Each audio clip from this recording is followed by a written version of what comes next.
Let's begin. Good evening. I'm happy to see you all here. My name is Brenda McHenry, and I'm the president of the League of Women Voters of the Mother Lode, which includes Calaveras and Tuolumne.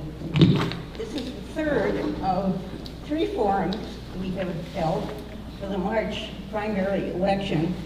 First 2 were held in Tuolumne County. And this is the first time we have held any event in Calaveras, and we hope that there will be opportunities for more. The League of Women Voters is a political, nonpartisan, civic organization. It turned 104 yesterday.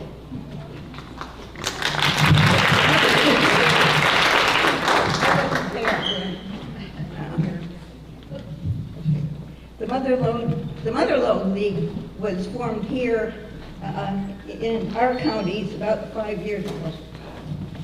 Our membership is open to anyone 16 years or older. You don't have to be a citizen. You don't have to be a woman. Anyone. We do not support candidates. We do encourage informed and active participation in government, and you are being part of that today. You'll find the rules for tonight's forum in your program.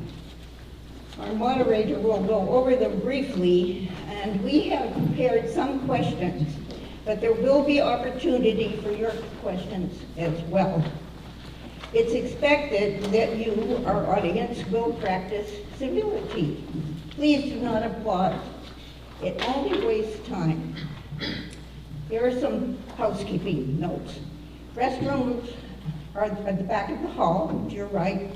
There is candidate literature on a table at the back. There is League of Women Voters information on a table at the back. And the candidates may be available afterwards if you wish to speak with them. However, our time is somewhat limited here.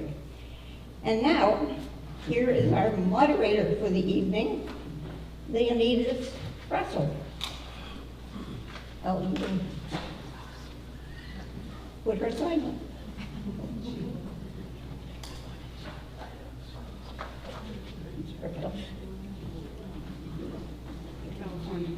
Thank you. Now that I have my sign, it makes me official. So, again, welcome. Let's begin with the introduction for the candidates. Anna Grace Gates. These are the candidates for District 1. Jim Grant and Gary Toffanelli. The candidates for Board of Supervisors for District 2 are Autumn Andall, Cheryl McEwen Harper, Michelle Turner, Trevor Whitkey. The speaking order for tonight was determined by drawing lots and will rotate, allowing each candidate to speak first. The closing statement will be in reverse order. Each candidate will have 1 minute for an opening statement, 2 minutes to answer a question, and 2 minutes for a closing statement. The timekeepers will hold up a 30-second and 15-second sign indicating how much time each candidate has left, and a red stop sign indicating when time is up. The questions for this evening were developed by League members following state and national guidelines. And if time allows, we will take questions from the audience. You received a card with a pen, I believe. You can write your questions down and hold the card up when you have finished with your question, and a helper will come along and collect it. Does anyone need a card at this time? Okay. And by the way, you may keep the pen as a souvenir of this evening's event. All right. The questions will be compiled and sorted into categories. And you may not hear the question that you wrote down exactly, but you will hear one that is similar and will address the issue that you wrote your question on. Again, please refrain from expressing support or opposition to any of the candidates, and as they say in the movies, please silence your cell phones. So let's begin with the opening statements. Mr. Grant, you go first. Good evening, and thank you for coming, and thank you to the League of Women Voters for hosting this forum. My name is Tim Grant. I've been a Calaveras resident for over 28 years with my wife Lori and two sons Joe and Jake. I've been a licensed private investigator for 19 years, specializing in capital cases, white-collar crime, asset checks, background checks, and skip tracing. My main strength is research.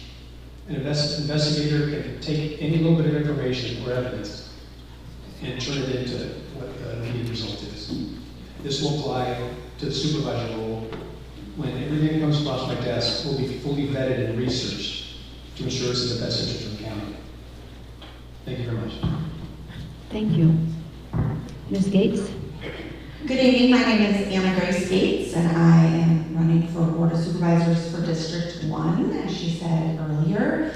I'm excited to have an opportunity to take part in this process. We live in an amazing country that has processes so that moms and teachers and people who care about the communities can decide, I want to do that, I want to be a voice, and that is why I knocked on doors and got signatures and am here.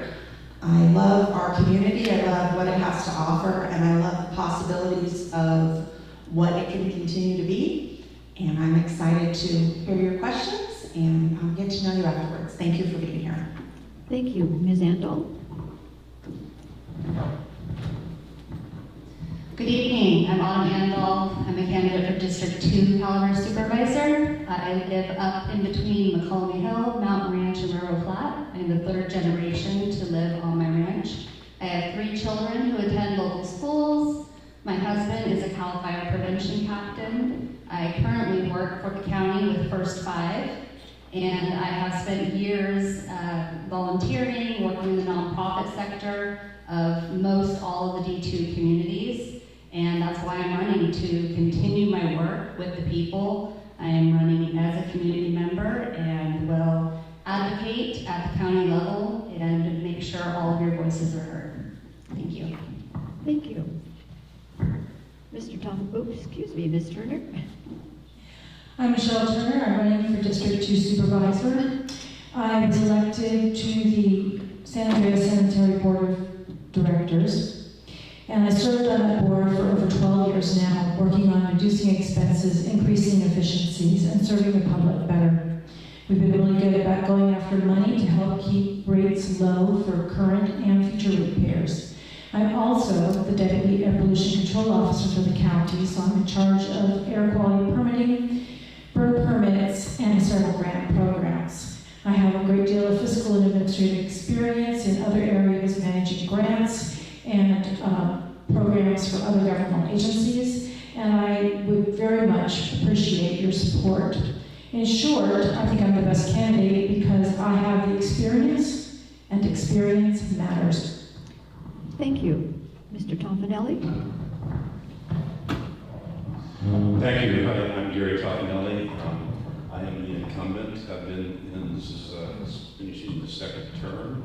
I had a term before from 2009 to 2012. My background a little bit, I've only had 2 jobs. This is actually my 3rd job. First job I spent 20 years at Herrick Corporation, which is a large steel fabrication and erection company based out of Stockton. And then I formed my own company in 1990 and ran that for 30 years. I was an iron worker for all that time, field iron worker and shop iron worker. I have the experience to go forward. I have a lot of projects on the books right now that I would like to be finished and be honored for you to be your supervisor and get your vote. Thank you very much. Thank you. Mr. Whitkey? Hello everyone, my name is Trevor Whitkey. I'm running for District 2 Supervisor. I'd like to thank the League of Women Voters for all the work that you do for civic engagement and informed voters, so thank you for holding this forum. I've been going around talking to people throughout the county and throughout the district, and District 2 is made up of many different communities. They all have their own priorities, their own unique needs, and unique benefits that they bring to the community. And so going around, one thing that's really come through is that every community across District 2 cares about fire safety and economic development. People want to be safe and people want to have jobs and opportunities for their families here. So as supervisor, those will be two of my biggest priorities. For fire safety, I've been out at the fire breaks looking at the fuel reduction projects that have been done by Pat McGreevy. We went up and down Highway 26 yesterday and looked at those. We also have a lot of programs where we need to lean into what we have here in our community and create value-added opportunities. Thank you. Thank you. Ms. McEwen-Harper? Good evening, thank you ladies so much for hosting. I'm Cheryl McEwen-Harper of Wilseyville. With decades of accounting experience that you can put to work for our county to create fiscal responsibility, transparency, and accountability. Our county officials have forgotten that they work for we the people. We need someone with enough courage to have tough conversations and ask annoying questions, and I excel at that. A vote for me would help keep you informed so we could make good decisions together and remind them that they work for us. Through community, not politics, we can both honor our history and make D2 thrive. Thank you very much for your time this evening. Thank you. Now for the first question. What do you think are the top 3 priority issues for Calaveras County, and how would you address them? Mr. Gates? Ms. Gates, excuse me, you will go first. Can you repeat the question, please? Absolutely. What do you think are the top 3 priority issues for Calaveras County, and how would you address them? I was trying to take notes and then was confused. So the top 3 priorities, in my opinion, that I've heard from the people that I've talked to and the questions that I'm hearing are, I've heard a lot of questions about housing. I've heard a lot of concern about fire, and I share that concern. And I've heard a lot of questions and comments and concerns and confusion about communication. So on housing, I've heard questions and been asked questions regarding affordable housing. My husband and I were doing some research and we were wondering about options, different options, affordable options for seniors, and when the last time a development happened, looking into asking the developers. Here in San Andreas, there are 2 areas that are empty. They were partially developed right behind San Andreas Elementary. There was sidewalks put in. We don't have a lot of those here, so that was pretty exciting to begin with. And then it stalled due to water issues. I would love to revisit a conversation why that sits there. It seems to me that that would be an opportunity for affordable housing for people coming in, right by the school, the hospital. I would like to look at some problems that we have that have sat for too long. Fire is a big issue. People are getting canceled. People aren't able to afford their insurance. I would like to keep conversation open to find solutions maybe that we haven't looked at. When you get stuck on we've always, you're stuck. I don't want our county to be stuck. Thank you. Ms. Andel. So living in D2, the #1 issue I'm hearing is fire safety. We have all experienced quite a few fires in our area that have devastated us and scared us and displaced us. So as a wife of a CAL Fire Prevention Captain, this is dinner table conversation for me on a regular basis. This is our downtime driving around back roads, looking at fuel breaks, talking about where they should be. So I would continue my involvement with that, continue working with RCD and CAL FIRE and our local districts and support them, support Measure A, make sure our communities are fire safe. Economic development, we are all hearing. I think with this, we need to look at what District 2 has to offer and focus on that. Agriculture, tourism, forestry practices, this is what is there, and we should be leaning into jobs that revolve around these things and supporting them and implementing them, as well as small businesses. I think the county would do well to focus more on making money on sales tax and income after businesses are established rather than the fees and what it takes to get businesses up and going. We should support more of them and help them get off the ground and see local businesses back in our communities thriving. And then communication and community strengthening, making sure everybody in every community knows that we're listening, knows that we're there, having regular town halls, regular office hours, attending events, and making sure they have a say in what's happening, making sure each community is healthy, the schools are thriving, there's parks, there's community centers, and that everybody has a buy-in and everybody knows that as a supervisor, they represent the people and work for the people. Thank you. Thank you. Ms. Turner? I would say that the three top priorities for this county are public safety, economic development, and streamlining government. And when I'm talking about public safety, I am of course talking about fire safety, but I'm also talking about response time to emergency calls, especially for outlying areas. We have significant issues with getting responses. If you're in West Point and you have a problem, need an ambulance, it can take 40 minutes or more to get service. Fire safety is a huge issue. We need to support our fire departments. Economic development is, of course, a great big burden. We need to be able to grow our communities, grow business, bring in tax-paying businesses without adversely affecting the character of our communities, so that we have the tax revenues to support the programs that we want, to support our fire departments, to support emergency response. And we also need to streamline government. We need to make it easier for people to permit new development. If they want to add a building on their property, it should be easier. The departments need to be able to talk together and streamline in that process so that when people come in, they know, they can be told right then, it's going to cost this much money and you're going to have to go to these 5 departments, so that people know ahead of time instead of having to continually come back and forth to the government. We want to streamline government for another reason, so that we can reduce the cost and have more of those dollars to support public safety.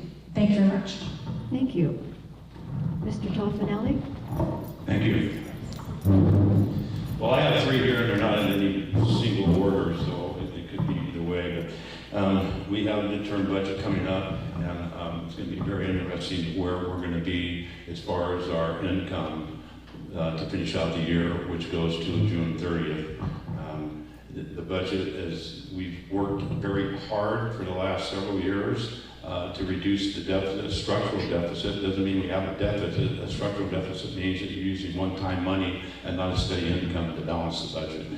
We've reduced that down to about 2.4. I'm looking forward, we're supposed to be at our next meeting for the budget, midterm budget, to see where we're at, so we can reduce it more. I think it's very vital for everything that's being said here, that budget gets down to equal, and we don't have a structural deficit. We can move forward going there. The second thing is we voted just recently to spend money for plans for the animal shelter. The animal shelter has been on the books and been talked about since I've been a supervisor back in 2008, 2009. It's just sat there and gone and talked about, nothing being done, but we're at least moving forward right now for the animal shelter to get the plans. I think once we get the plans, we can look and see what we can do, and then we can go out for grants. We have about $3.3 million left out of the plans, and we can add to that grants and get the thing completed, and that's done and off the books and finished after all these years. I think that's very important. The third thing is going back to our budget, and very important, don't know what the state is going to do with their budget. We're a subsidiary of the state. In the past, when we had a recession, they took money from all the counties, and we had to deal with it. So 17% of our property taxes, we were getting 12%. So we had to lay out people, we had to reduce departments. It's very critical what we're going to find out in May, what the state is going to do to balance their budget. Thank you, Mr. Toffanelli. Mr. Whitby? So yeah, I agree with Gary on the animal shelter. That's a very high priority.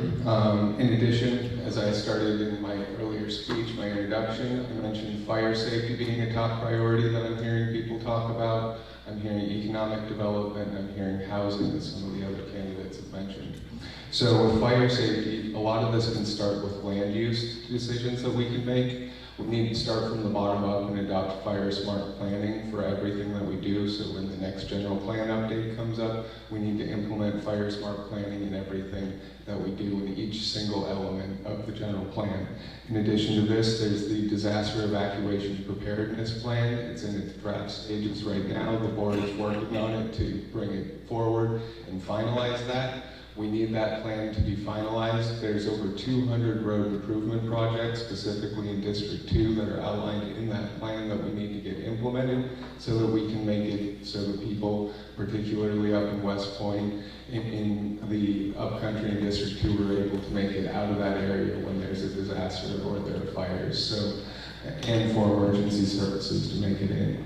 In addition to this, there's the need for a programmatic CEQA and NEPA, EIR, and environmental impact review for all of the fuel breaks. When I was up with Pat McGreevy the other day, he was saying that they're starting to do work on this, and he wants to see a county-wide fuel break CEQA and NEPA programmatic EIR done so that we can maintain the fuel lines.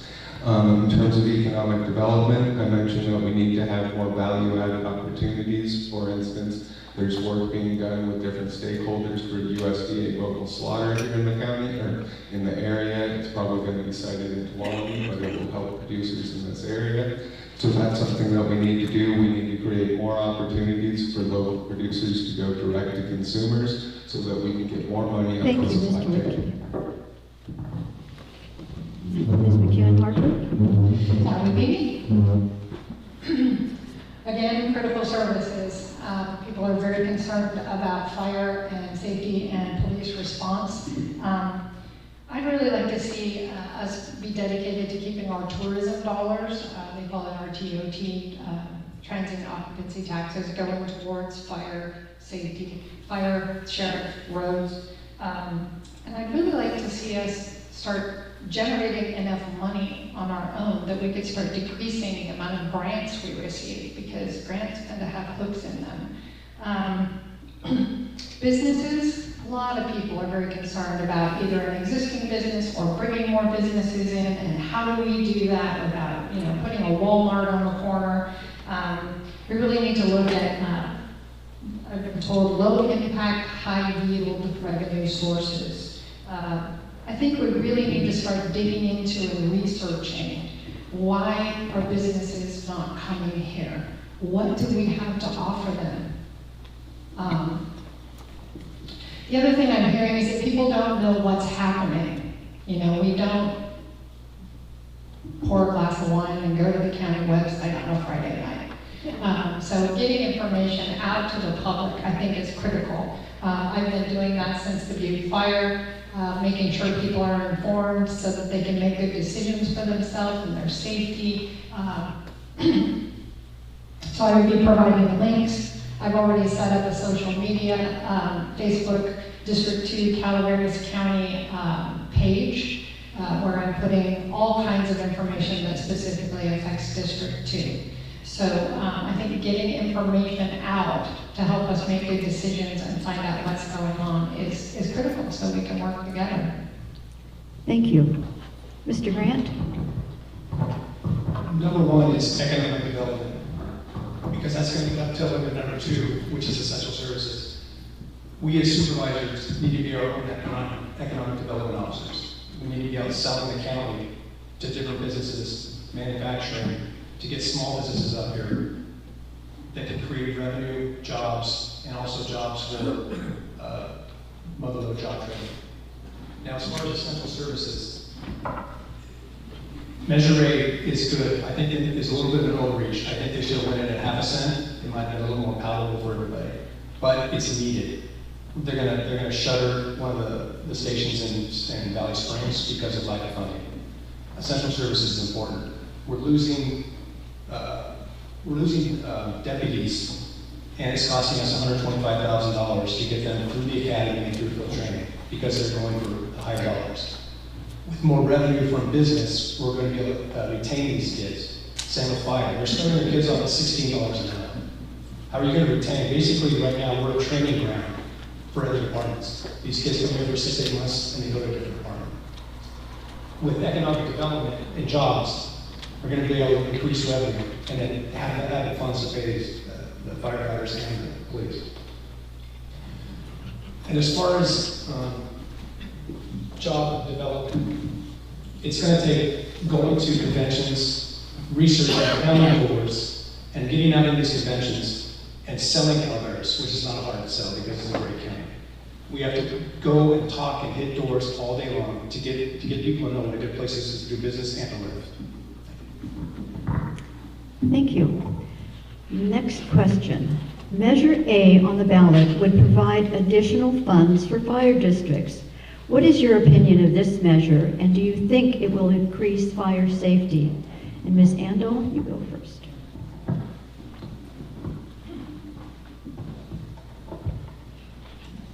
So I support Measure A as well.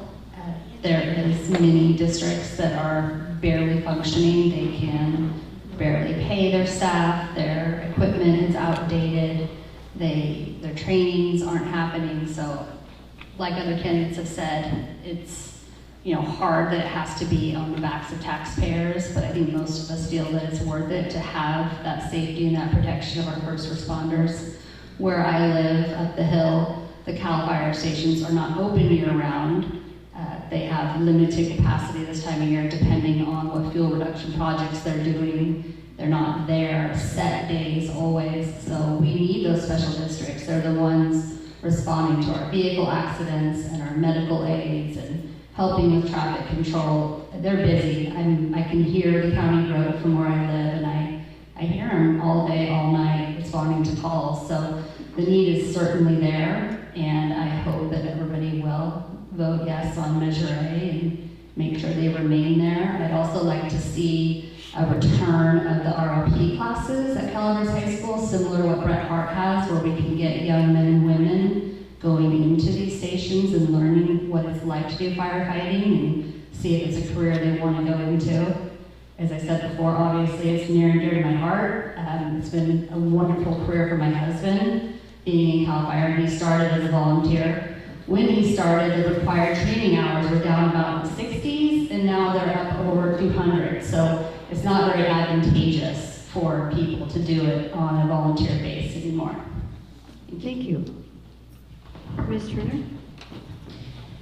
I also support Measure A, and I know it's additional tax, but the fact is the taxes are higher in surrounding counties. So if you go to Jackson or you go to Sonora, you're paying higher sales tax. So maybe it's not as bad as you think. It would bring in much needed revenue for the fire districts. We have 10 different fire districts trying to protect us here. 70% of the revenue would be earmarked for salaries. So this is money to help actually keep personnel here, to hopefully stop the brain drain that we have, so we don't have this rotating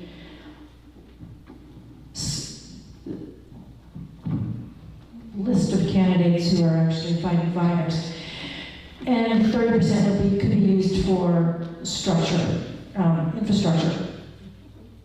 We absolutely need to do something. We are losing our fire insurance on our homes, and we don't have the protection that we need. So we're gonna have to pay for it. No one's gonna pay for it for us. So I really absolutely support Measure A, and I hope you do too.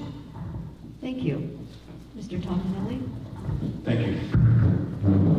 Measure A is a people's measure. It's up to the people to decide whether they want a tax or not placed on anything they buy.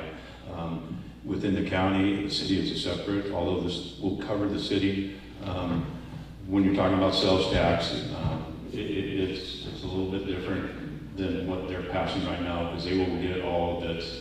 We don't get the full 7.75% that you pay now. Actually, the county only has control of about 1% of that, which is about what they're trying to pass right now. I haven't made a decision where I am on it yet. I went to the town hall meeting that they had in Valley Springs, that Calico Fire had. I was there, I listened to everything they had to say. I'm supposed to meet next week with the people that are opposing it to hear what they have to say, because I want to hear from both sides. But I have not voted, I have not cast a ballot yet.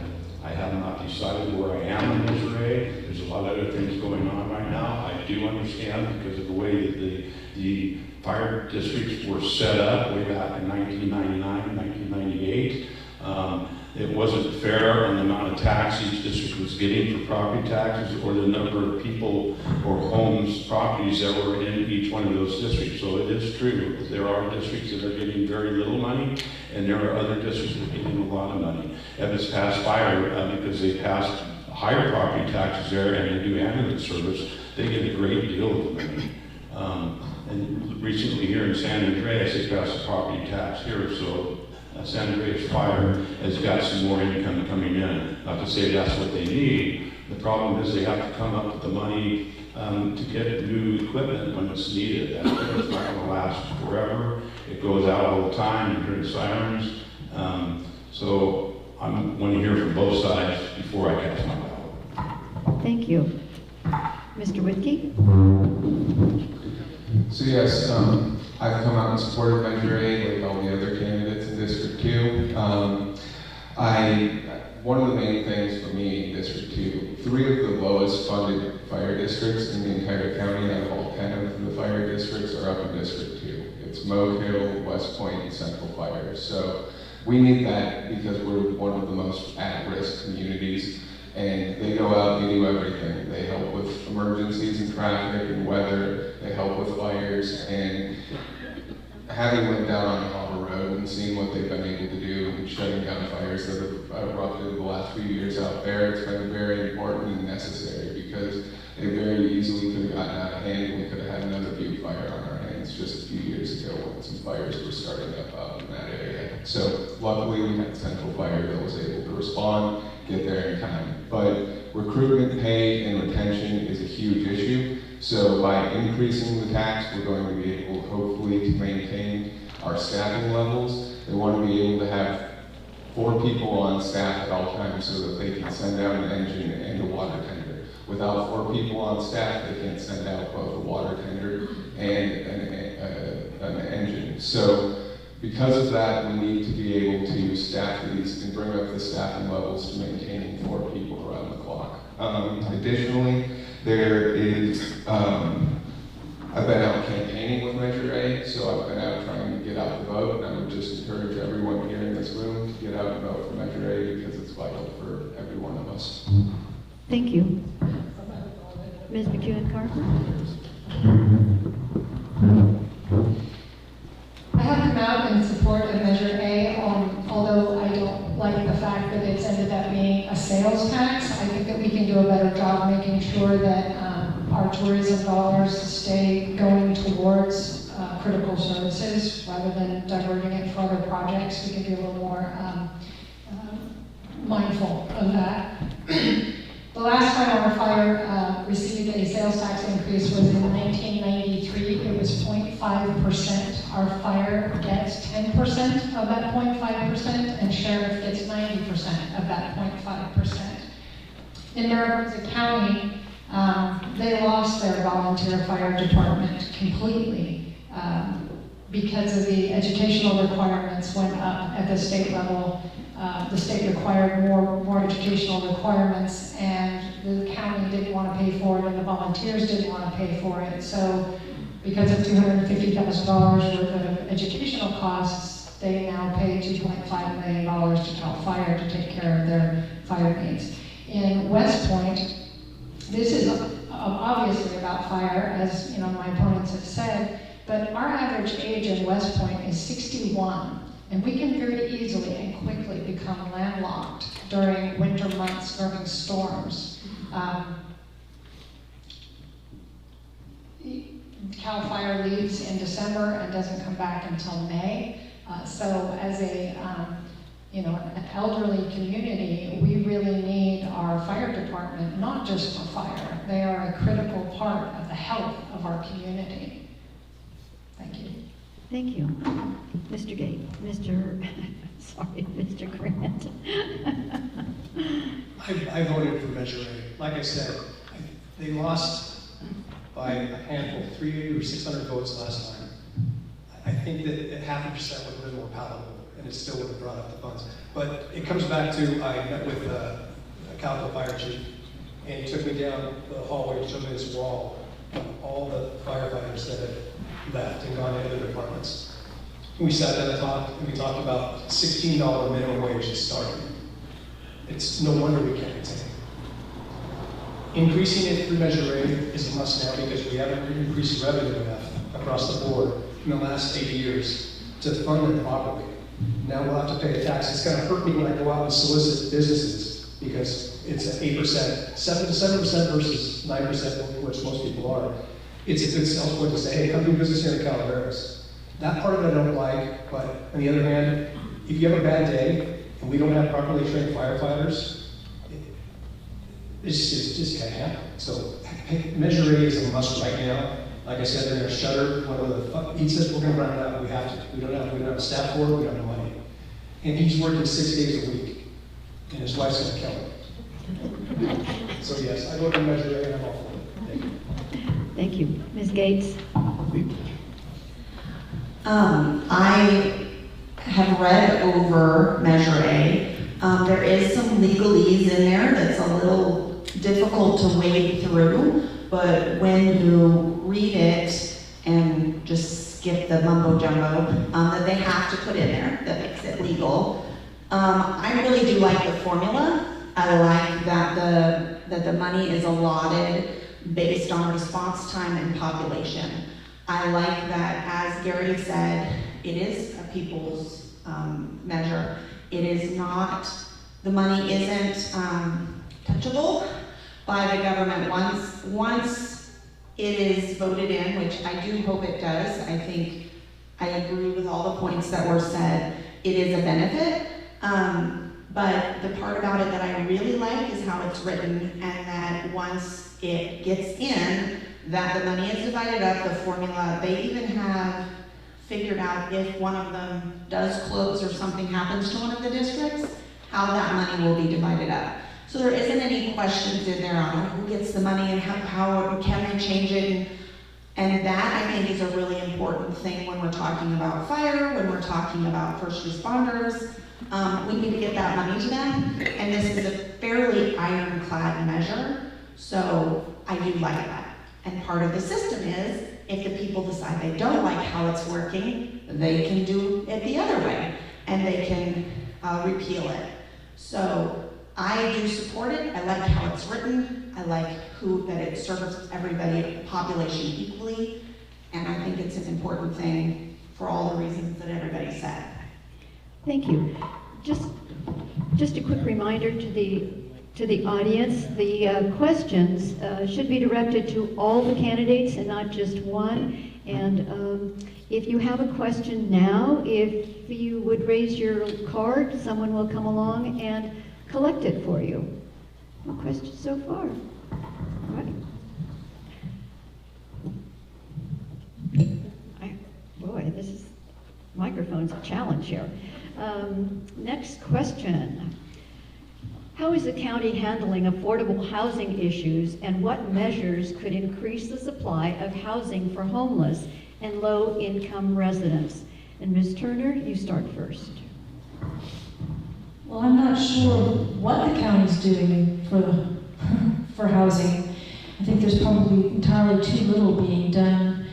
One of the things we can do is we can make sure that the permitting process for developing new housing is as streamlined as possible, so that we have an integrated situation where someone who wants to build can do that readily. I think one of the avenues we can approach is small housing. I think there's plenty of places where small housing is a possibility.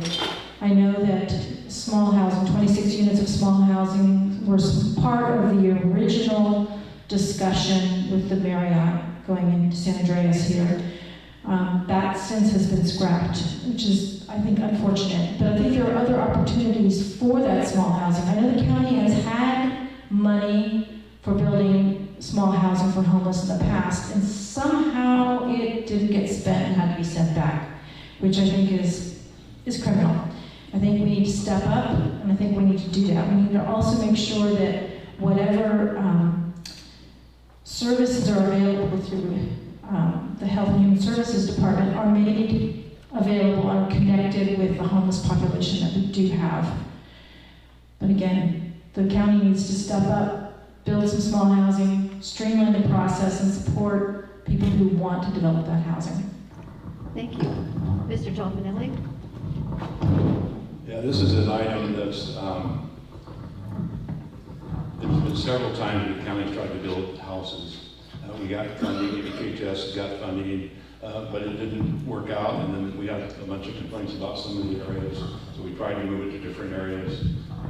Didn't work out, and the funding, well, if you don't spend it, a lot of times these grants that you get, if you don't spend it within a certain time period, then it goes somewhere else where somebody else can use it that's in line for it. Right now, Habitat for Humanity is building some affordable housing and apartments in Angels Camp.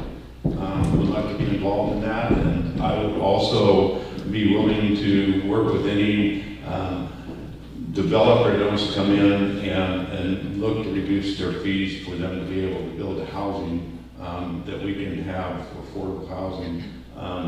The homeless situation is not only here, it's all over the state, it's all over the nation. They're talking funding for it. It's a real problem. We don't have as many problems as they do down in the valley because we're not connected to like major highways like 5 and 99 where they're all at. We do have some issues, but we are dealing with it. There was some, if you went up out of town here, go up by Toyon, before you got to there was some housing. People have been there homeless for a long time, and we dealt with that and got them in a situation that they're okay right now.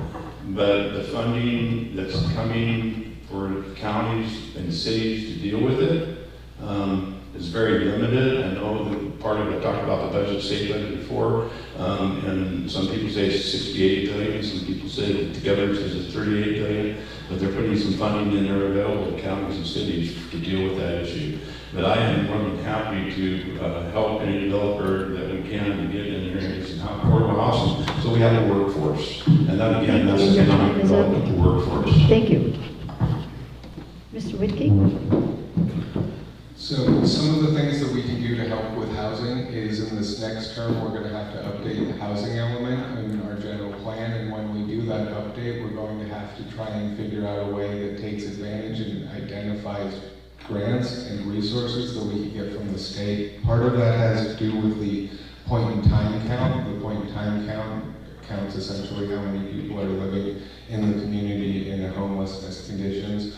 Or, for instance, I know people out on Hobble Road who are still homeless 8 years after being fired, and they haven't been able to rebuild. And so one of the things that we can do to try and help those individuals is update Title 25, which is the owner-builder part of the code, and it allows people who own their properties and want to build and have the skills to build their own homes.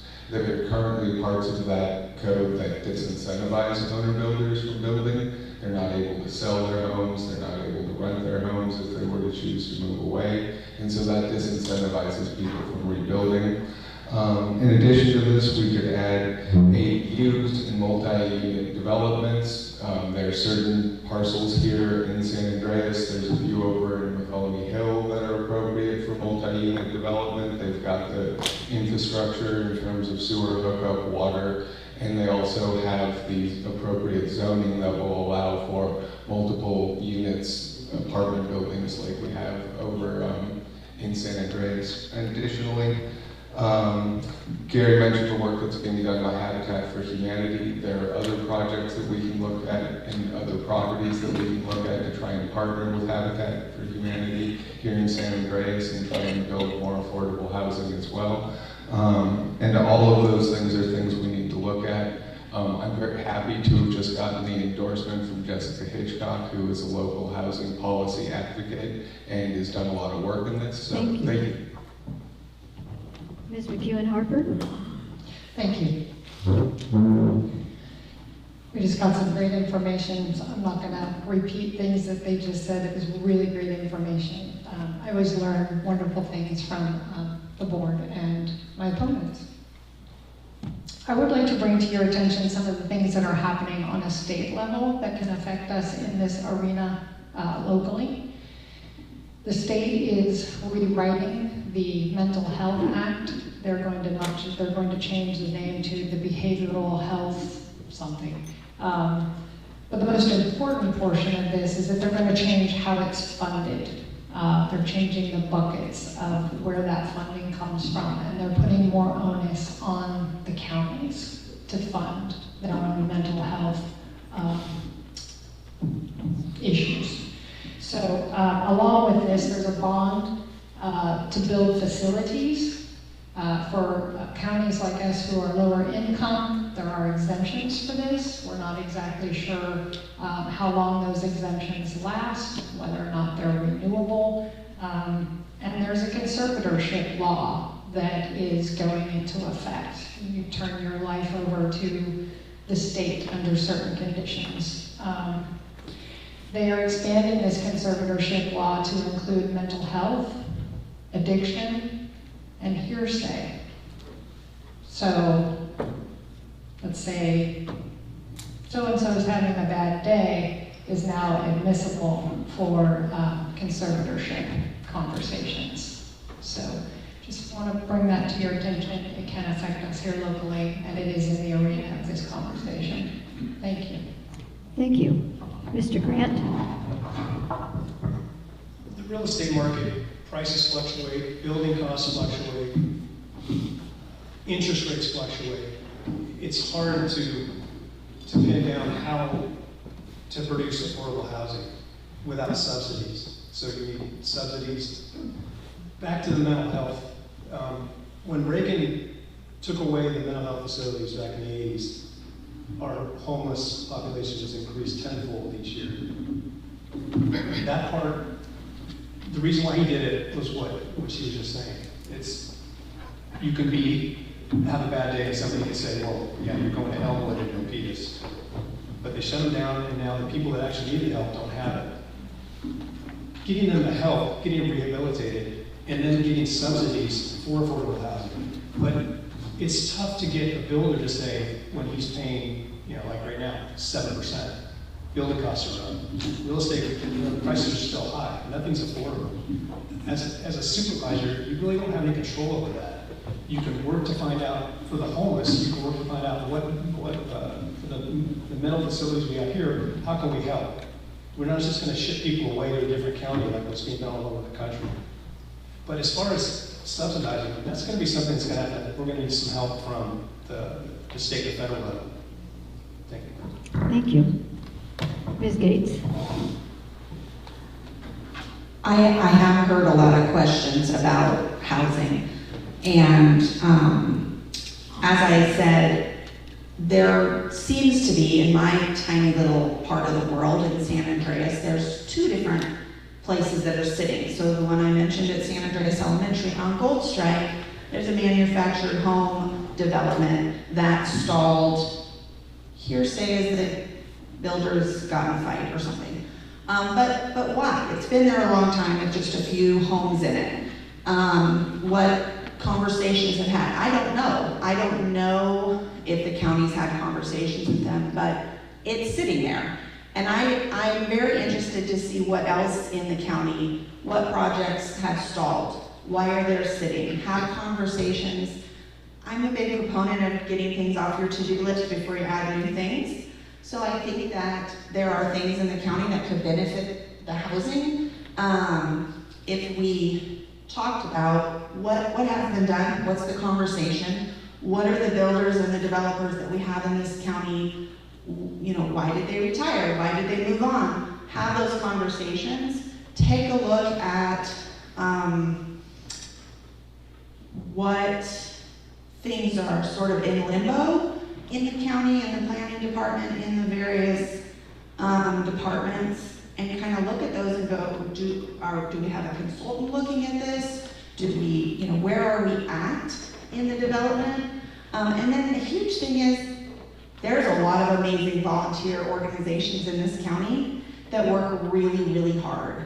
And let's talk to them. What are they doing and how can the government work with them so we're not reinventing the wheel? It's possible if we work together and have a conversation. Thank you. Ms. Andol? So I think the first part of the affordable housing, I work in the county, and I think it's 30 to 40% of our employment is county employees, and a ton of these people I work with are commuting. They can't find a place to live within San Andreas, within McCallum Hill. So they're commuting from Tuolumne and Amador. And so I think looking at more of the multi-unit housing and encouraging builders to go that route could bring in more, and that somewhat adds into the problem, some of the problems with the mental health. We don't have enough workers. We're low on therapists, we're low on caseworkers.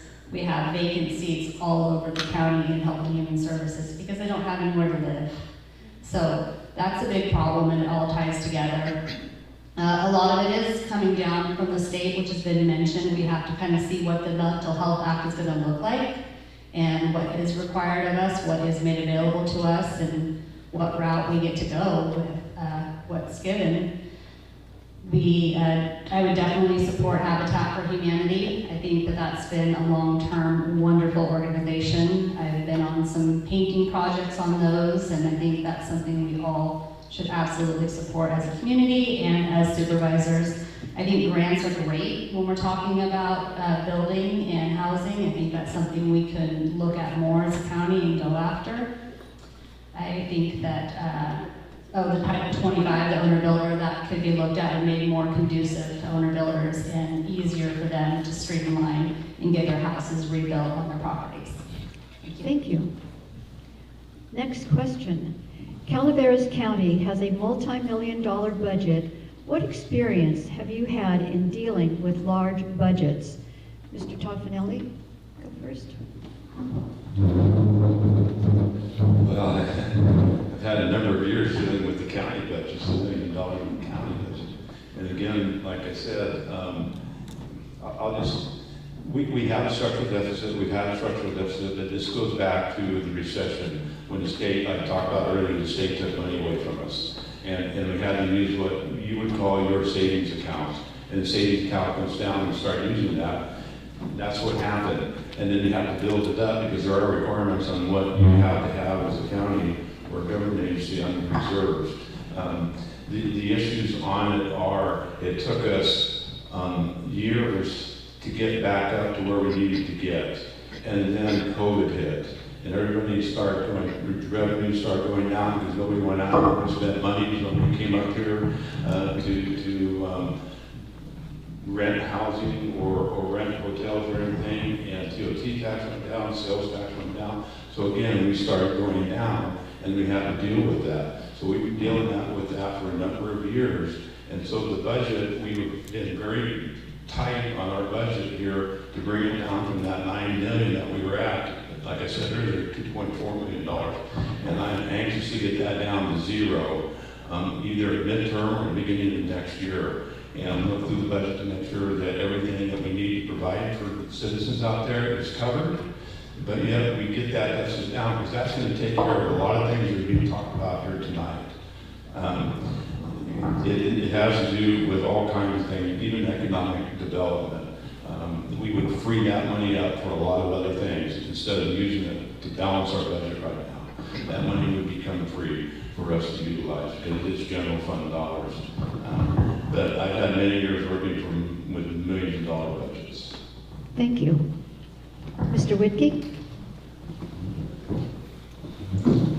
So I became very familiar with the county budget back in 2016, 17, and 18 when all the chaos happened with the cannabis ordinances and the ban.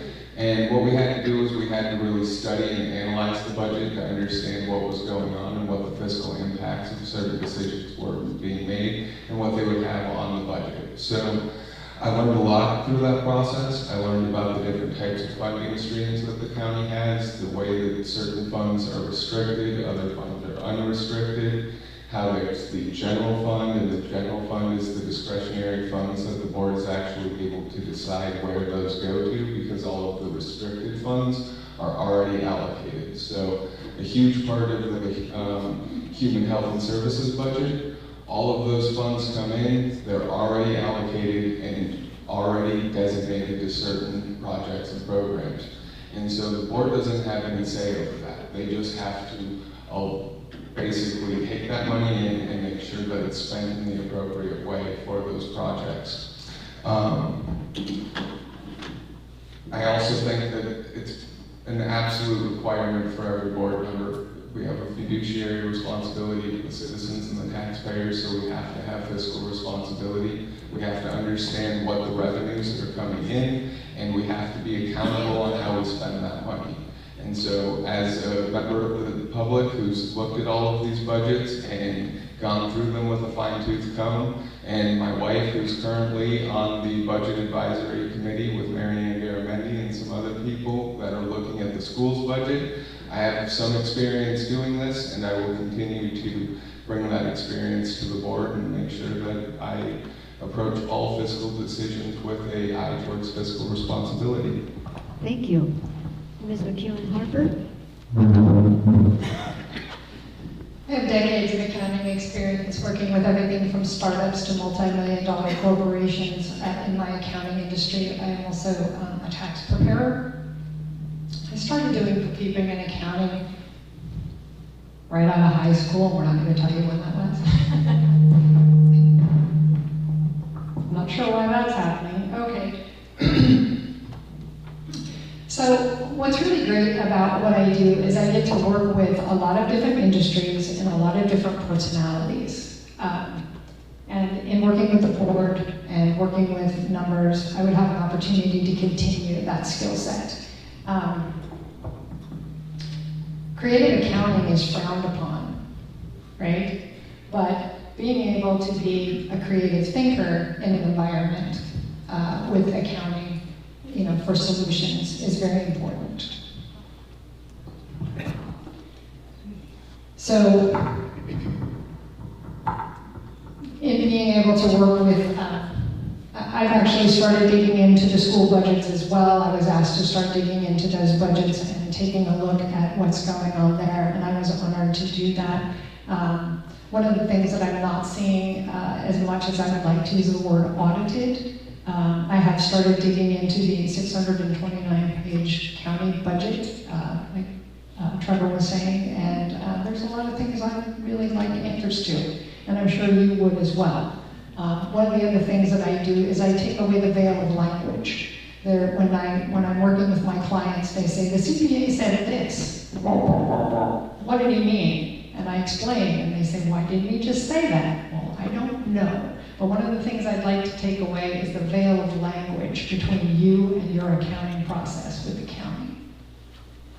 Thank you. Mr. Grant?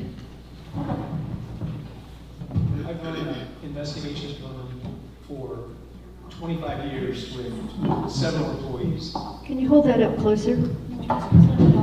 It's on? It is on. Okay.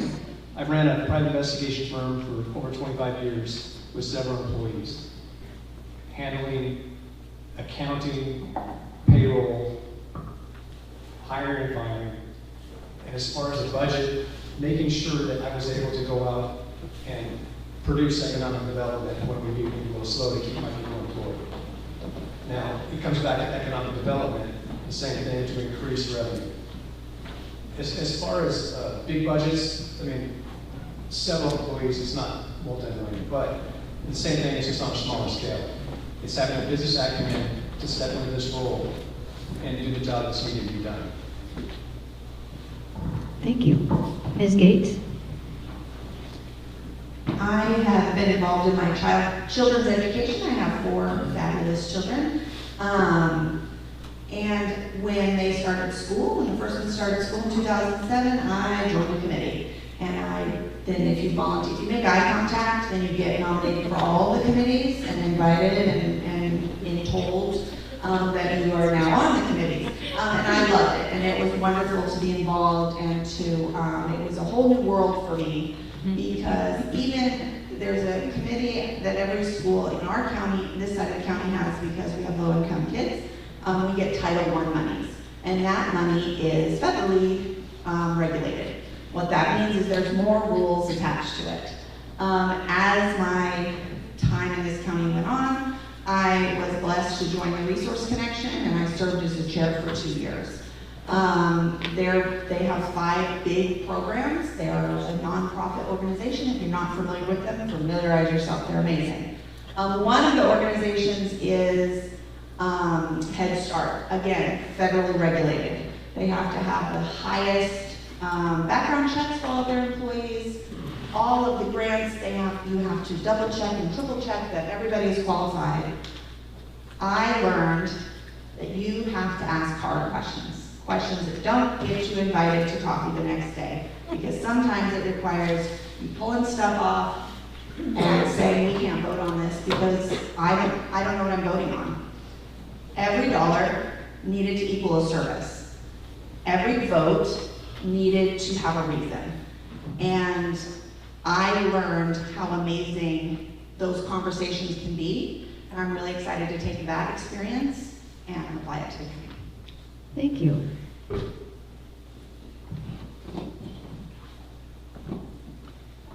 Yes.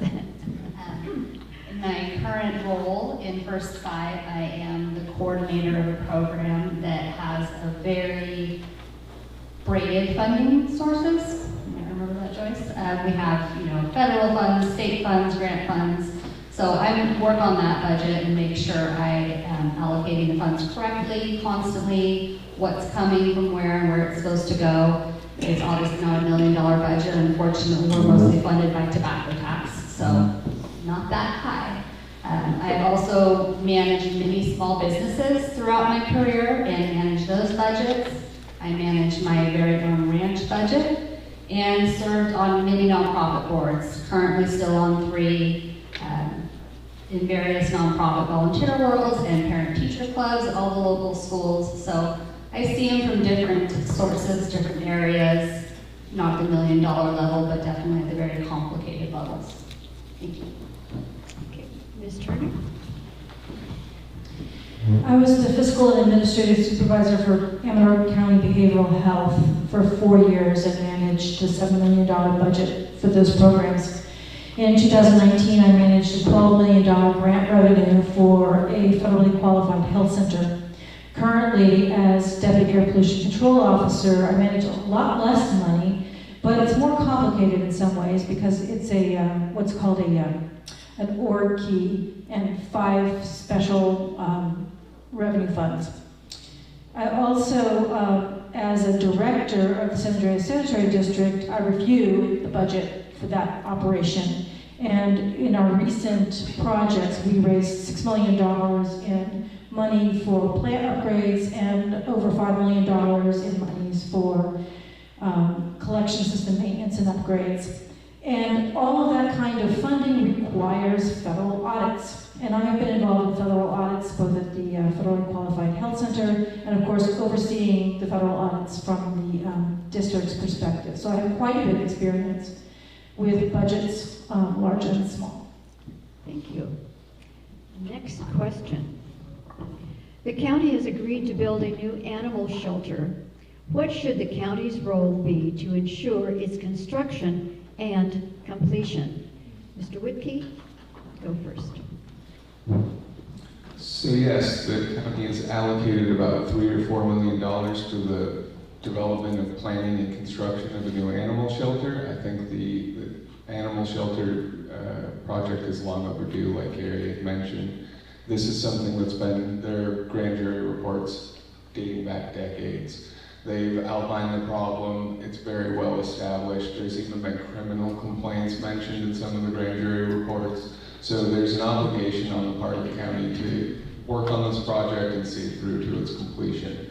Unfortunately, the capital improvement budget that the county has is relatively limited, and priorities and decisions have been made to allocate $4 million to this project, even though it's estimated that it's going to cost about 10 to 15. So we have to find an additional $10 million to finish this project. I personally don't know where that money is going to come from now, but I think that we need to work together. I know that Gary and other supervisors have voted to move forward on the project, and I support that. I think that we need to get it done, and we need to find and prioritize that project over other capital improvement projects that are being considered. So that's something that I would definitely work towards. Thank you. Ms. McEwen-Harper? So looking at the budget, as I understand, this was $9 million of ARPA funds left, American Rescue Plan funds, and $4 million of it was set aside for the animal shelter, and $5 million of it is going to build a new district attorney's office. I might look at those priorities a little closer.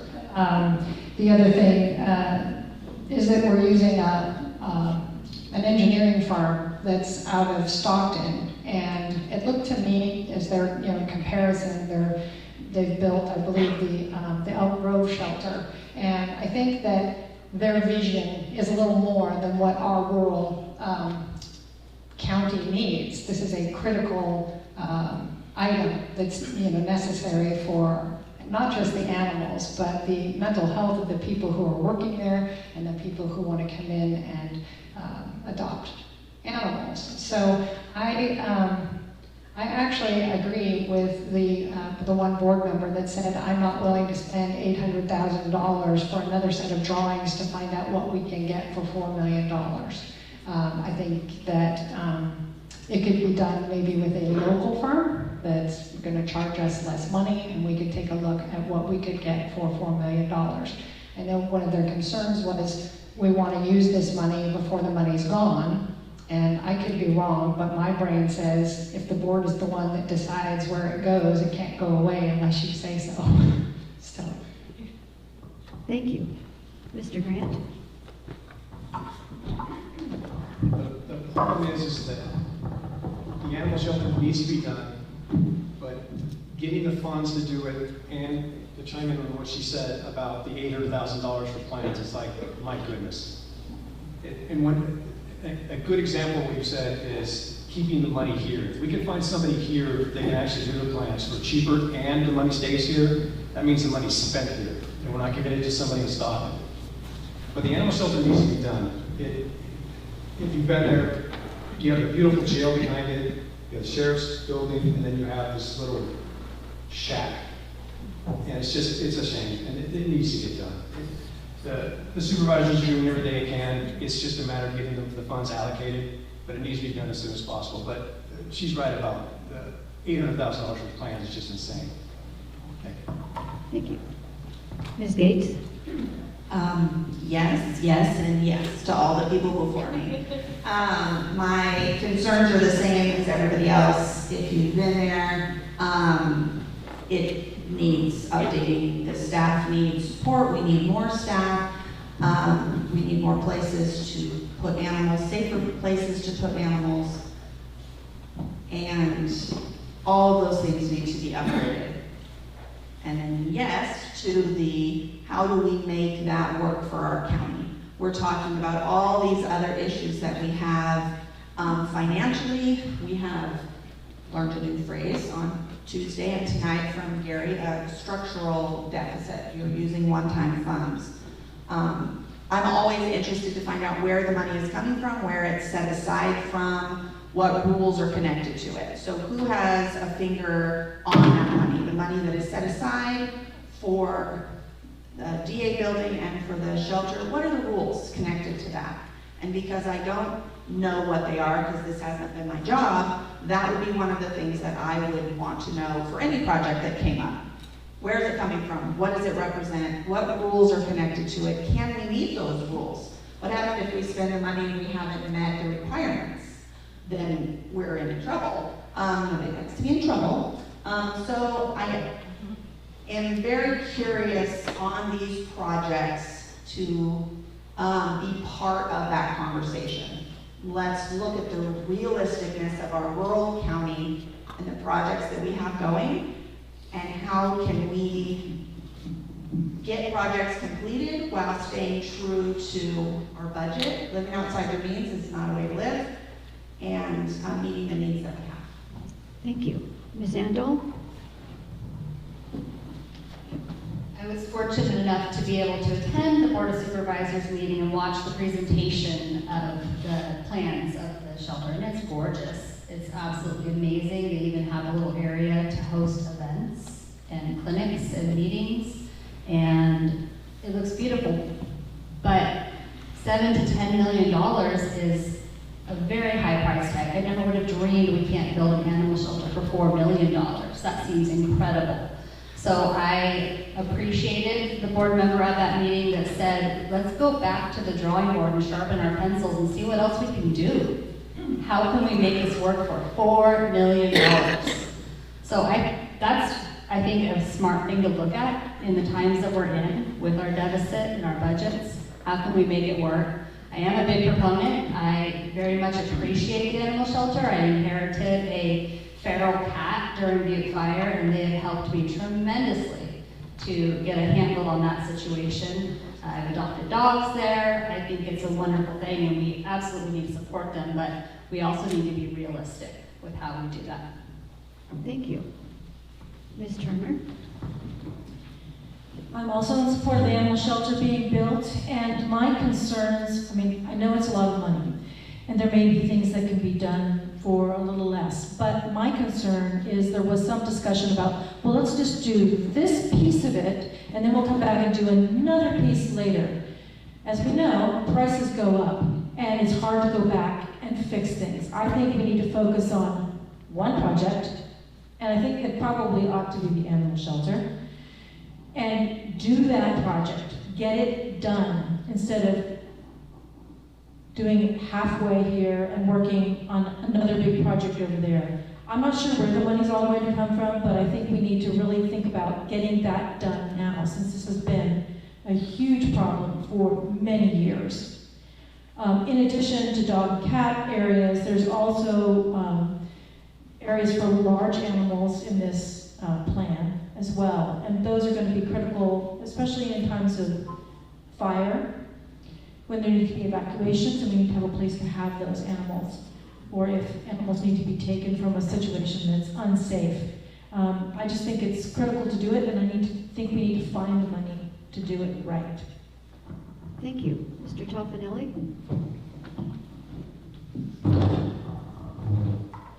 Well, if you watched the board meeting, if you didn't, I'll tell you, we didn't actually vote for $800,000 because we voted for them to go out and get an RFP from the people that presented us with their design.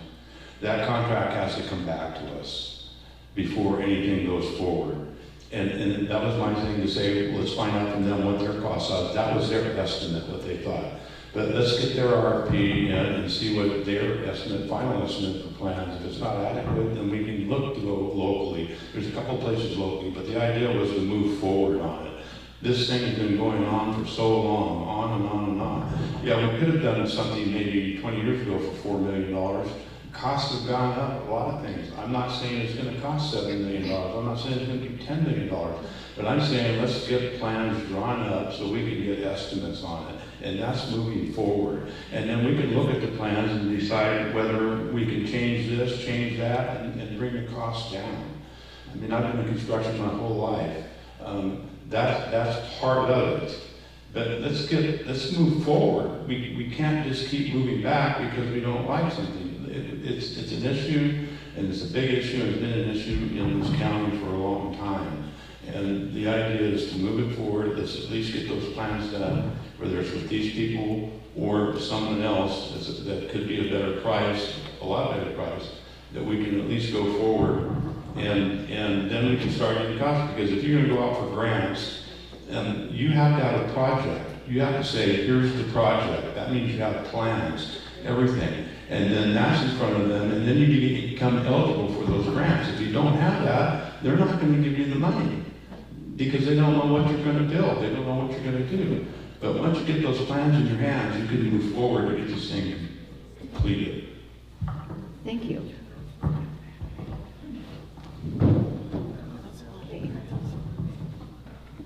I'm sorry, I thought it... did you have a comment? No? Okay. I think I'm hearing things. Next question. What qualifies you to make the difficult decisions required of the Board of Supervisors? Okay. And Ms. McEwen Harper, you go first.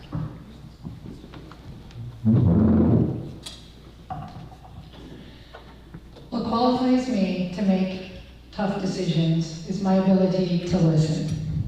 My ability to listen to you. My ability to listen to my clients over the years about what's important to them in their businesses, their goals, the health of their business. It's the same thing with the county. So as I'm looking at the tough decisions, I'm always open to hearing your ideas. I'm always open to hearing your issues. I may not always be able to help you standing in front of you in that moment, and that's going to be heartbreaking. But my ability and willingness to listen and have the tough conversations, ask all the questions, and sit in that seat and be your voice. So you're making the tough decisions. I'm just helping you execute them. It's my job with my clients to make sure that they have the information that they need to make good decisions for their business. What they decide is up to them. So I'm also going to make sure that you guys have the ability to be heard, that you know where you can be heard.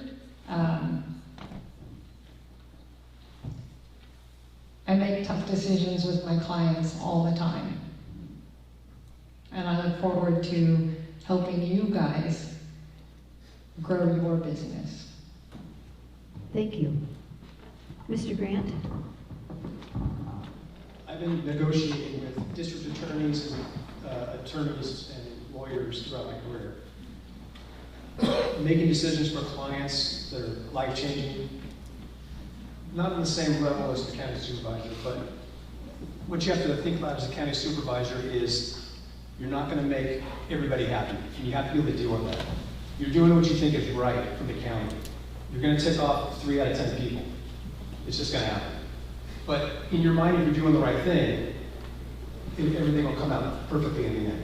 I think that with proper negotiation, talking and collaborating with the other supervisors, making proper decisions, talking with friends and family, gleaning information from constituents, there's a lot of smart people out there.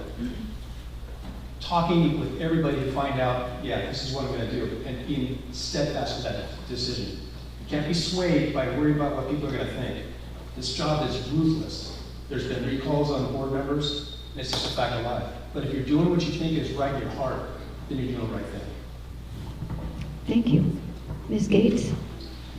As I shared, I have had the opportunity to serve on many different committees and boards and discussion groups, and I really felt when I was considering this a couple years ago, I was thinking about what do I want to do when I grow up, when my kids move out and all those sorts of things, and I thought about this and being a voice for the community, and I thought, oh gosh, Mom, I'm a special ed teacher, how can I do that?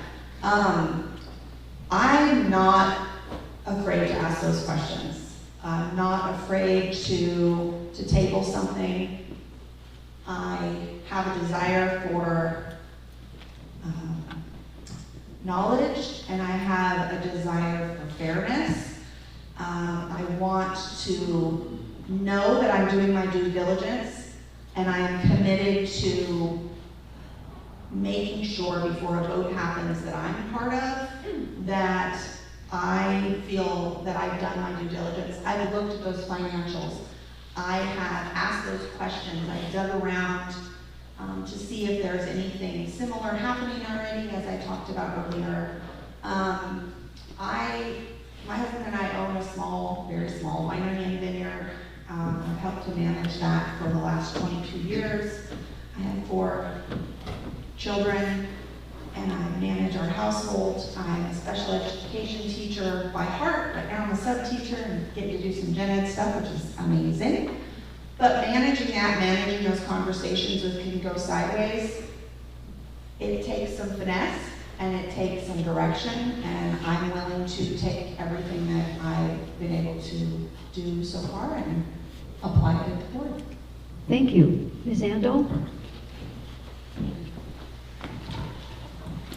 So I've been serving on boards and committees and commissions most of my adult life. I currently still sit on many, and I feel that I have a very strong ability to work well with many different diverse groups of people across all boards. I am good at listening, and I'm very good at advocating. I have been speaking on behalf of people, groups, causes for a very long time. I have no problem working towards what is right. I am authentic, I am honest, I am available, and when there's something presented that is in need of advocating, I will go to my people, and I will learn from the community, how will we go about this? What do we want to do? When I have those tough decisions and can't please everybody as a supervisor, the constituents of D2 will be my strength. And for those of you in D2, you know that we have very, very, very strong people in D2 who have very strong convictions and opinions. And we find ways to work together, and we've achieved a lot, and I'll continue at the county level. Thank you. Ms. Turner? Well, I firmly believe that a political leader's responsibility is to advocate for their constituents, not push their own agenda. So I think the key to this, to being able to make decisions, the hard decisions, is to first of all have a strategic plan. The board currently has a strategic plan, but it's only covers a 3-year period, which is not a strategic plan. We need to be looking 20 or more years out. We need to have a vision overall for where the county is going, and then we need to talk to our constituents to find out how to implement that vision. And we need to make board meetings more accessible. I know you can do public comment when you're in the room, but if you're on Zoom, you cannot comment or ask for an item to be pulled from the consent agenda, which I think is unfortunate. We just need to listen to our constituents and find out what it is that they want and how that fits into a strategic plan. And we need to involve the community. We need to ask you all what you want. I've been on board for over 12 years, and of course there are sometimes hard decisions to be made, but you need to have an overarching vision, and you need to know what the goal is. And if you have those things, and you're open to people, and you look at the money instead of just rubber stamp it, you'll be able to make those decisions. Thank you. Mr. Toffanelli? Sorry. Difficult decisions. I think I've seen a few when I've been on the board. Going back to the first time I came on the board, right on the board, I don't know how many people remember or around, there was a golf course down at the western end of the county. Big time difficult decisions being made. It split the county in half. You had people on one side. So many times that has happened. So I've been involved in many difficult decisions to be made. But I gotta tell you, there's probably every week 1 item, 2 items, or 3 items that are very difficult to make a decision on. And myself, I spend a lot of time in my communities. I spend a lot of time in Valley Springs, a lot of time up in San Andreas, a lot of time in Wallace. Most people know who I am. They come up and talk to me. I go to all of the events. I have conversations with people at all those events so I can hear what their thoughts are on everything. And that's very important as a supervisor, to be in touch with all of your constituents, to hear what they have to say, and try and put what they say, the majority of what they say, into your decision. There's a lot of times they don't understand some of the things that have to do with the decision, so you have to explain it to them. And then you have to do some big time soul searching and research on them to make sure that you are doing what's right for the county at the time it comes before you. But I think it's very important to stay in touch with all of your constituents, be out there, be at all the events, be available to them. I tell you, I go into places here in Treats and in restaurants here in San Andreas. I go into Marvell or a grocery outlet. People come up to me, they know who I am, so they know that I'm approachable. I think that's very important when you make a decision, that the people know that they can approach you and tell you what they think. Thank you. So what qualifies me for making difficult decisions confronted by the board? I think one thing is just understanding that the job of the board members is to work collaboratively together, to work with the community, and to not make it so that these difficult decisions end up dividing us. We have to always work to overcome whatever divisions we have and move forward. Gary and I haven't always agreed on everything, but I'm glad I get to sit up here and talk to all of you about the issues and present you with our different qualifications. So, additionally, I've participated in crafting local land use ordinances in the past. I've worked with different stakeholders and individuals and groups that have come together, created a comprehensive regulatory program for the local cannabis industry. These regulations have been implemented. They were adopted by the board and have been put into place by county staff. I've worked with different staff members. If you go into the back, you can see an endorsement that I have from Ethan Turner, who participated in that process. He was the person who was the first director of the Cannabis Control Department. And I worked with him to create these regulations, along with lots of people like the Planning Coalition and other stakeholders in the community who taught us about different land use considerations. And what we were able to do was create over 83 businesses, 530 jobs that are good paying jobs for background checked employees. It's created over $14 to $20 million in economic productivity annually in the county, as well as $3.2 million in annual tax revenue. So I have experience with this. I've helped resolve very contentious, very divisive issues in our community, and I think that it's by working with people and working with the community and doing what Gary had mentioned. Thank you. This concludes the question and answer portion for the evening, and it's time for closing statements. The candidates will go in reverse order from the opening statements. So Ms. McEwen-Harper, you will go first. I am Cheryl McEwen-Harper of Wilseyville. Tough decisions. I started my political career as an activist to a candidate. So I'm going to do what is best for the county, regardless of how I feel about it. I'm willing to learn from the board, their experience, everything except their bad habits. I see our job not as just financial management and policy setting. My ears and heart are open to all your ideas and to make sure that you know how you can be heard and to be your voice when appropriate. I see being elected not as the end to a campaign, but the beginning of a relationship where we are dedicated to the beauty and vitality that is District 2 and Calaveras County. Our county officials have forgotten they work for we the people. We need someone with courage to have the difficult conversations and ask the annoying questions. I'm very annoying. I excel at all of these things. A vote for me will help keep you informed so we can make good decisions together, remind them that they work for us.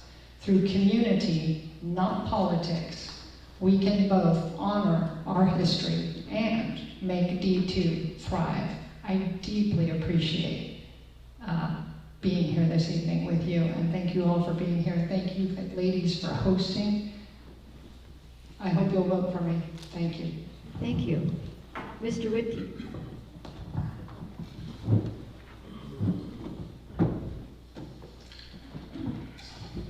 Thank you, everyone. I'm glad to be wrapping up. This will be our last candidates forum. I'm sure everyone up here is very happy. Fingers crossed on them, yes. But thank you, and if you've seen my mailers, everybody in the district should have gotten one. It talks about competent, open-minded leadership, and that's something that I think that I will bring to the board. I think that we've demonstrated our competence throughout this campaign. I think we demonstrated our competence when we worked through all the problems that were created by the urgency ordinance, tried to find collaborative solutions with the community to overcome problems that had been created, and tried to figure out how we can turn what was a very real, very big problem into a source of benefits for everyone in this community. And so that's one area that I think that I demonstrated experience, leadership, open-mindedness, had to work with a lot of different people from a lot of different backgrounds, with a lot of very different perspectives on where we should go and what we needed to do, and work together to find common cause and work and finally, end up in a place where we're at right now, where I think that we're in a much better position than we were 4 or 5 years ago. I think I've learned a lot from the people who've come before me. I've learned a lot from the previous supervisors who have held this position in District 2. I've learned a lot from other supervisors in other districts. I've reached out to everyone I can to try and talk to them. I've talked to Mark McCormick, the former head of behavioral health. I've spoken with Kathy Borland here, who was the head of Resource Connection. There's a lot of different people that I've reached out to, like Peter Maurer, who used to run the planning department, to try and figure out what role the supervisor has and what skills and assets he needs to bring to the job, what they need to bring to the job. And so I've done my homework to prepare myself, and I hope you vote for me. Thank you. Thank you. Mr. Tofanelli? First off, I want to thank the League of Women Voters for hosting this tonight. I want to thank everybody for coming out tonight, concerned citizens that want to hear what the candidates have to say. Thank you for taking the time to do that. That's very important. So you have the knowledge and you can hear firsthand what they have to say on questions. And I'm very sorry that we didn't do any public questions. We didn't have time to it. But I'm available afterwards. I'll answer any questions that you guys have. If you want to come up and ask me anything about any of it, I'd be more than happy. I'll stay out there and answer everybody's questions just so you have a chance. The other thing I want to talk about a little bit, I did talk about, when they asked about the top 3 priorities.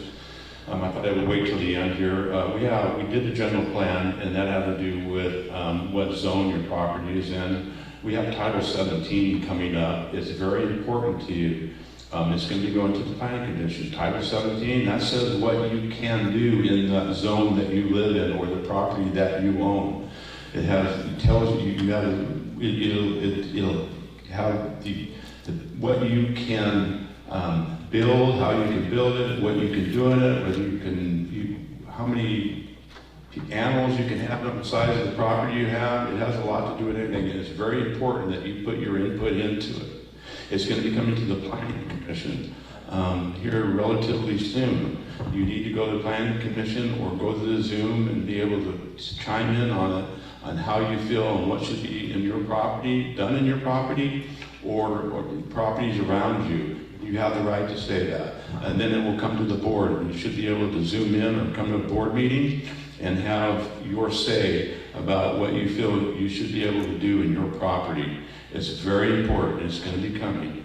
So I hope I represented all of my constituents over the time that I've been a supervisor. They've been behind me to support me, and I would ask for your vote to continue with the projects that I have done. Thank you.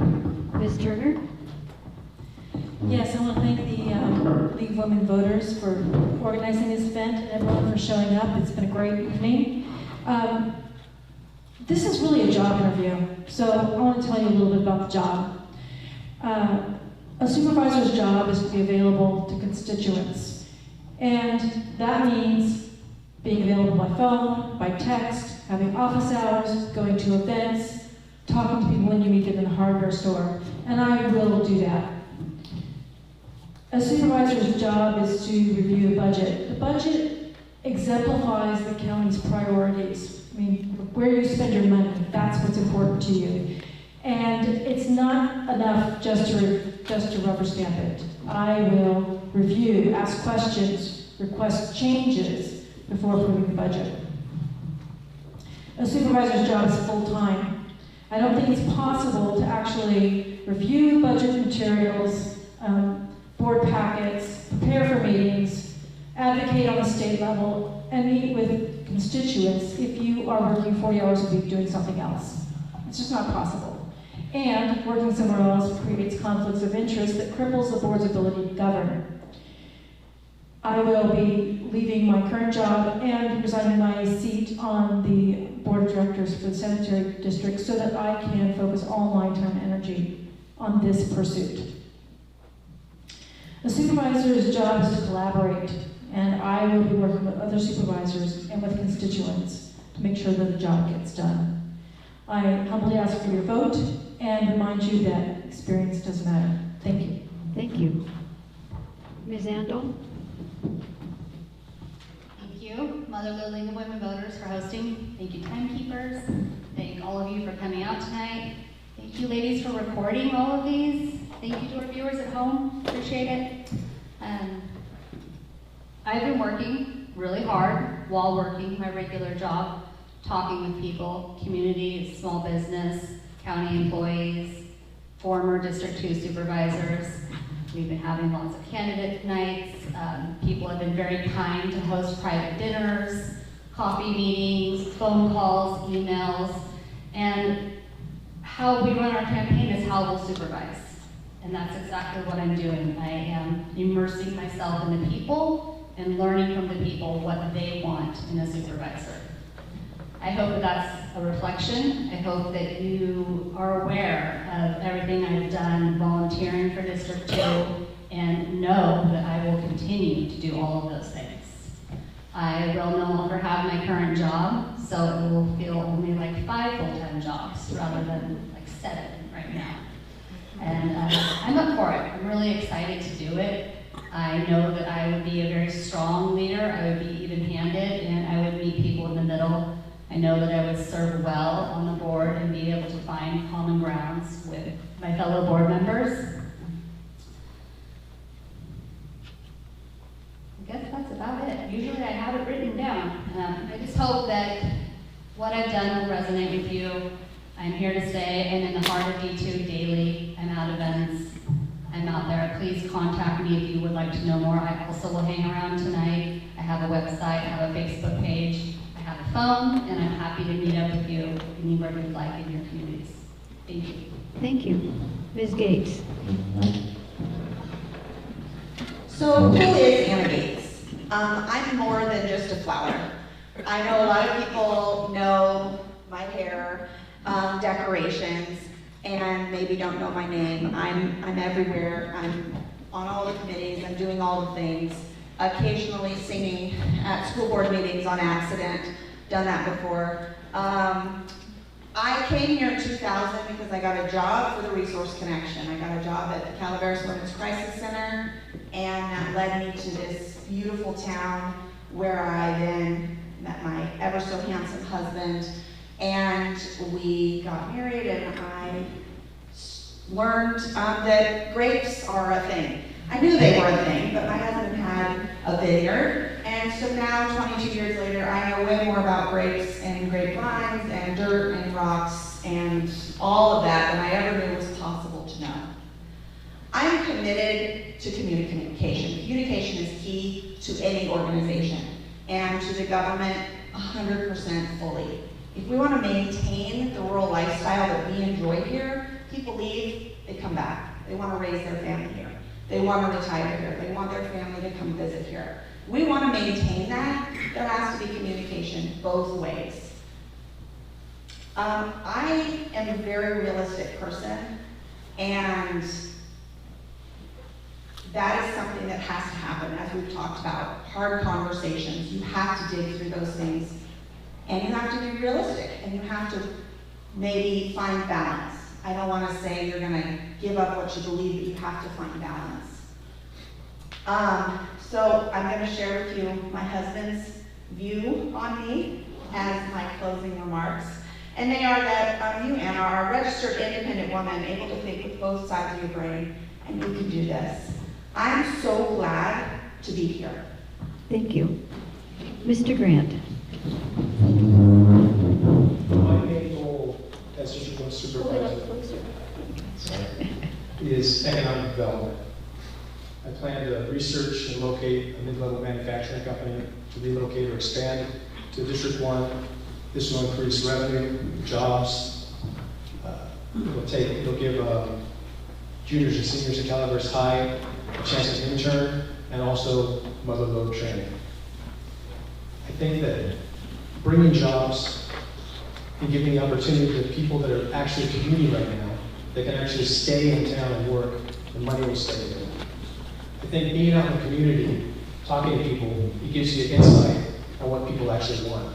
There's a lot of people that commute to Stockton, to Lodi, and they would love to work here, but there's not enough jobs. So with economic development in mind, I plan to really push and accelerate sales, negotiating, going to the conventions, talking to these businesses, small businesses, doesn't have to be anything big, to get them to see what a beautiful place we have to live. And I'm just excited to go out and do that. I appreciate your time. Thank you. Thank you. Thank you, candidates, for your willingness to participate in tonight's forum. I understand that you have attended several, and so thank you very much. And thank you to the audience for your attention and your questions. Our president now has a few closing remarks. And she's right behind me.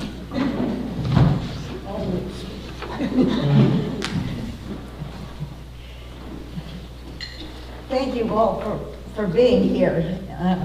I hope this event has been helpful in your decision-making when you, on March 5th or before, because you can start mailing your ballot any day now. And I think maybe some of you already have.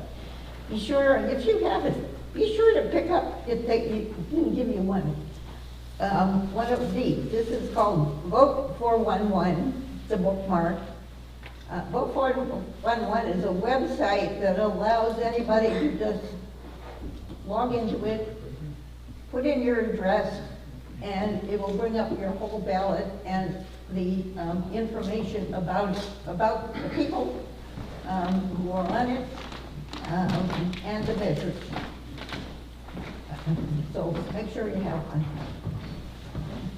Thank you so much for being here. I know that this has been a busy election time, and I'm glad to hear that perhaps you get a rest for a while. Thank you all for coming.